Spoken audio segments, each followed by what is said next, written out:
Hot off of the heels of chapter 1044, everybody is discussing Luffy's devil fruit and the potential it might have and whether or not it is justified for him to have those abilities. But today, we're going to go a different route and we're going to talk about the ultimate One Piece theory, something so obvious that we should have seen years ago. So, without further ado, let's hop into today's Reddit thread. It says, the ultimate One Piece theory. When I saw this, I immediately jumped for joy. I was like, yo, this is it. This man has uncovered the Void Century and we're gonna learn about it today together.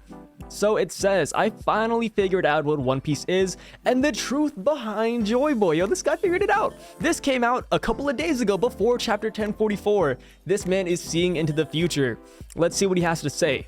Let's start by listing what we already know about Laughtale and Joyboy. Laughtale is the last island on the Grand Line. No one besides Gold D. Roger has been able to reach it in 800 years. Roger's pirates found something on the island that made them laugh. Roger decided to start the Great Pirate Era so someone could use what is found on Laughtale, the One Piece. And what do we know about Joyboy? He lists here. It's a mysterious figure from the Void Century.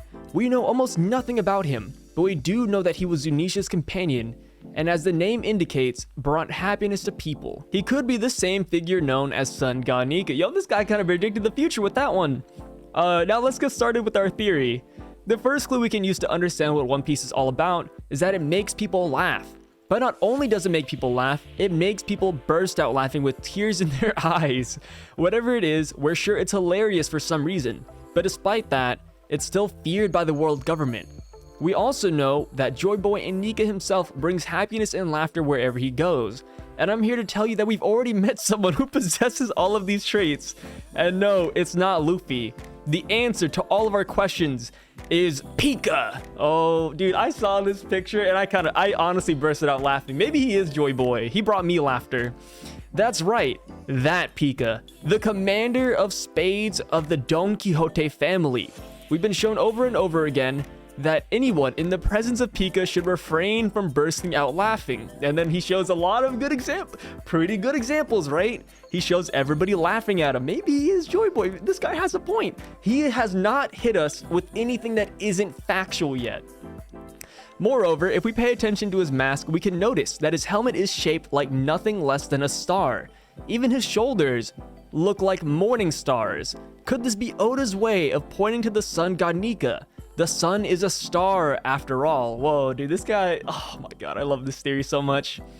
But OP, Pika works for Doflamingo and helped enslave Dressrosa. He can't be Joyboy. Of course, I'm not saying Pika is Joyboy. I'm saying Pika is a descendant of Joyboy. That's right, a direct descendant of Joyboy of 800 years ago. Joyboy was in fact a member of the same tribe as Pika, and like Pika, had an extremely ridiculous voice. Joyboy was not even his real name, but a nickname that the people he visited gave him, managing to make them laugh even in the most terrible situations.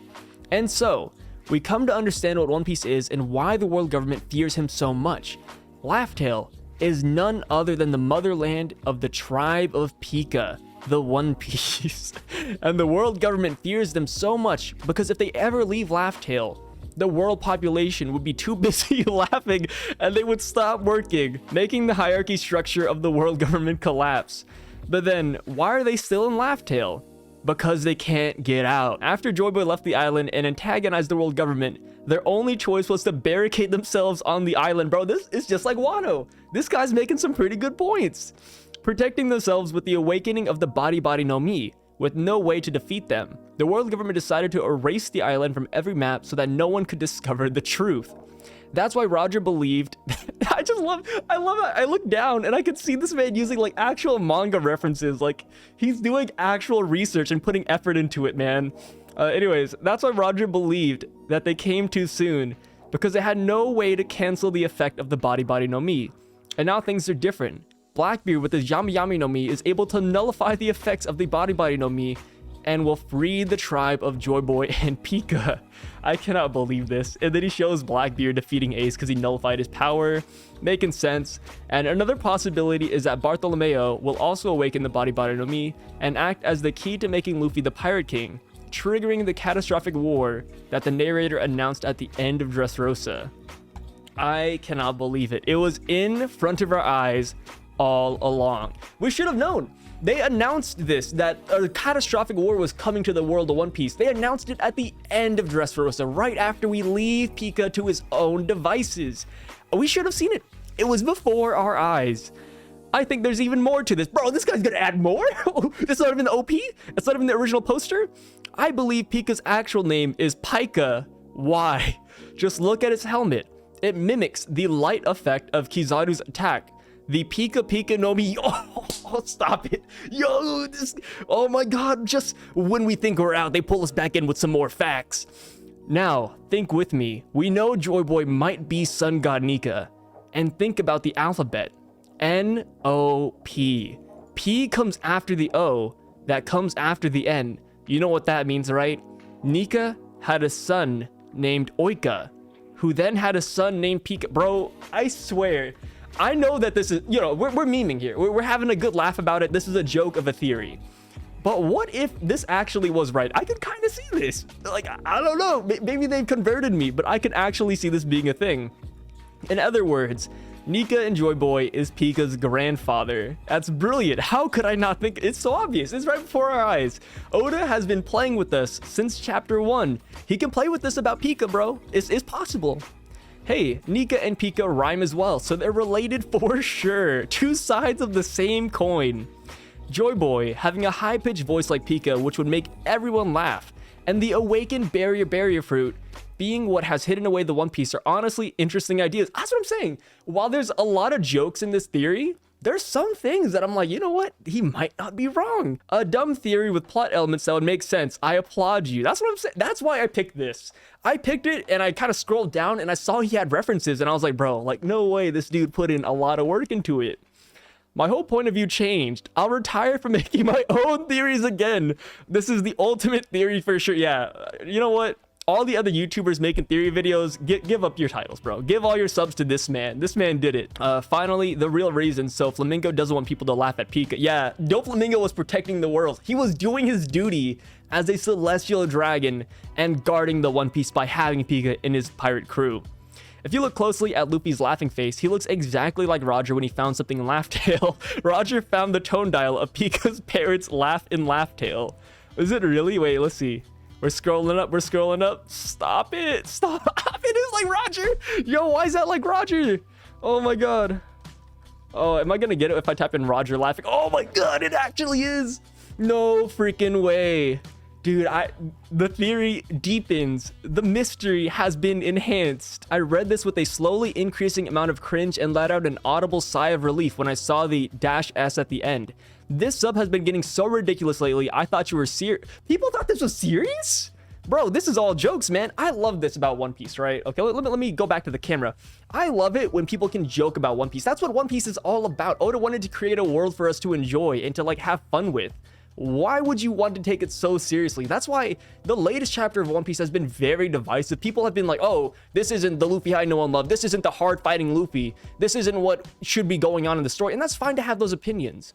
But to just like kind of lash out and bash the whole series for it, it kind of doesn't make sense, right? Like we got to be able to just kind of like laugh about it and move on. That's the whole point of One Piece. And I feel like a lot of people are taking this very seriously nowadays, which is not a good thing, man. Can we just talk about how OP Pika's Devil Fruit was? He was almost unbeatable if he doesn't come out of the ground. He could just stay hidden underground and only a very few amount of the most powerful Devil Fruits could really get him out.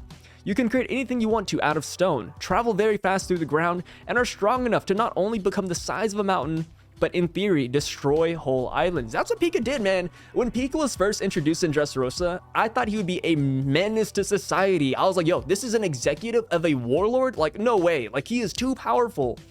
And then we had Zoro essentially no diff the man, right? Like, Zoro was absolutely toying with him. Pika was Zoro's freaking Fishman Island, bro. He was testing out his new abilities and he destroyed him. So very unfortunate that Pika's just overall very weak, but I feel like if his Devil Fruit was in the hands of like a Navy Admiral or a Yonko, it would be devastating. But then again, we do see characters a lot of the time destroy stone like it's nothing. You see Luffy doing it like every chapter. You see Zoro cutting through stone like it's nobody's business. So who knows? Maybe I'm wrong and maybe stone is actually kind of useless. Why do all the people think that Roger had something to see at Laughtale that made him laugh? Maybe they just laughed because they were happy to get to the end of their adventure. I mean, it obviously seems like it's a joke from Joyboy, right? Like, Roger literally looked up, they were all laughing, and he was like, ah, Joyboy, I really wish I could have met you. Like, bruh, what? I don't know. Some comments kind of catch me off guard sometimes, man. But Luffy is Joyboy. No, he's not. Take that back. It's Pika. Stop. And then this guy just says, no, just no. Bro, like, honestly, why do you even have to put the dash S at the end? Why do you have to tell people this is sarcasm? What's the problem with you guys? If you can't read this theory and know we're just having fun with it and like having a good laugh and holler about it, there's something wrong with you. If you read this theory or if you watch this video and your first reaction is, no, what are you talking about? Why are you talking about this theory? Like, bro, get out of here, man. Like, what do you mean? This is fun. This is a good theory.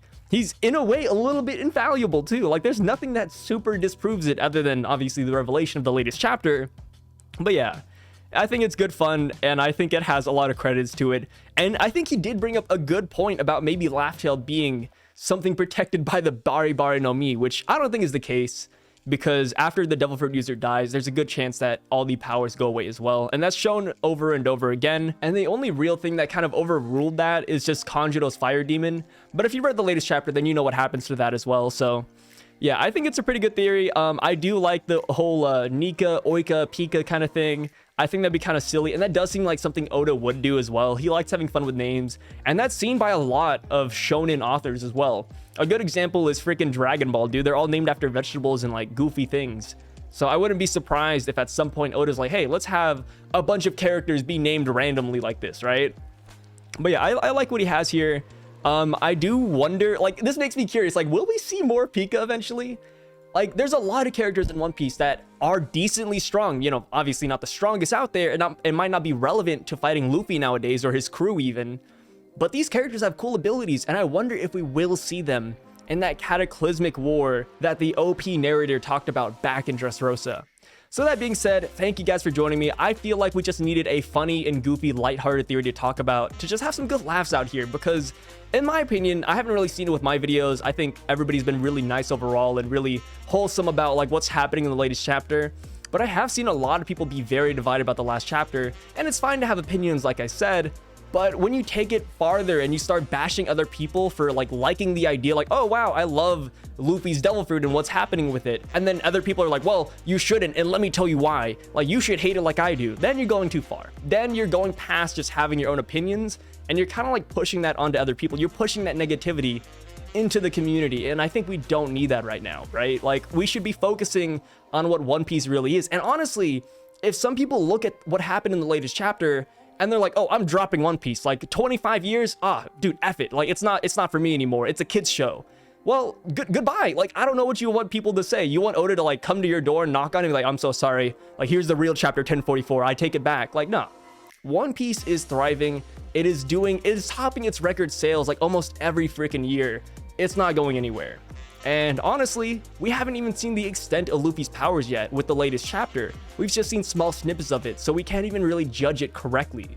So that being said, thank you guys for joining me on this lighthearted adventure. Hopefully, we get a good laugh out of this later on, just like how Roger laughed at Laughtale, just like how we all laughed at Pika's voice. So, thanks for joining me. Have a good day. Catch y'all later.